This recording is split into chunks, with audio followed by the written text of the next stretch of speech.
Hello दोस्तों, अगर आप सोच रहे हो कि आपके घर ही आपकी दुनिया और ज़िंदगी, तो आप बिल्कुल गलत सोच रहे हो। धूप के महीना चल रहा है, इसीलिए मैं आपको बोल रहा हूँ।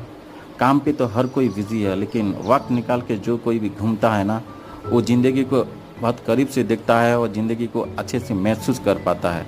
इसीलिए मैं आपको बोल रहा हूँ, धूप जाने से पहले आप लोग कहीं घूमने निकलो, क्योंकि धूप के बाद बारिश आ जाएगा और बारिश की वजह से बहुत कीचड़ मैला महसूस होएगा और आपको कहीं घूमने के लिए अच्छा नहीं लगेगा।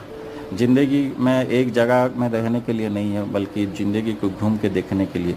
तो आप कहाँ जा रहे हो घूमने को, कमेंट में बताना ज़रूर। धन्यवाद।